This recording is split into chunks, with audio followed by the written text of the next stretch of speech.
We'll often judge biker clubs by their appearance. I've ridden with the Iron Wolves for 6 years. Leather vests, tattoos, and loud Harleys make most people nervous.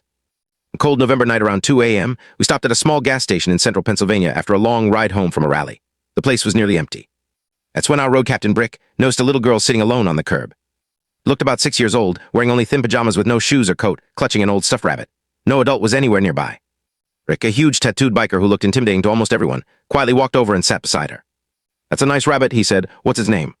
After a long silence, she whispered, "Pancake." Rick smiled, strong name. Then he gently asked, "Where's your mom?" She went to the bathroom and told me to count to 100. "Did you?" "Counted to 100 7 times. Rick immediately signaled 2 of our members to check inside the station. A few moments later, they returned with terrible news. Her mother had been found unconscious from a drug overdose. The little girl looked at Brick and asked, "Is my mommy okay?"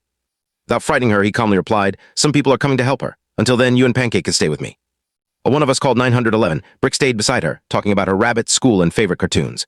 Slowly, she relaxed and eventually leaned against his arm, trusting the giant biker everyone else feared. When the ambulance and police arrived, the little girl asked one question. "Can he stay with me?" Brick nodded. "I'm not going anywhere." Remained with her for 2 more hours until her aunt finally arrived. Before leaving, the little girl hugged his leg tightly. Brick gently rested his hand on her head. As we rode away, none of us said a word.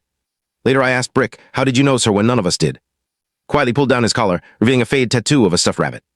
Then he looked at me and said, "'Cause I was once the child sitting on that curb, and nobody stopped for me.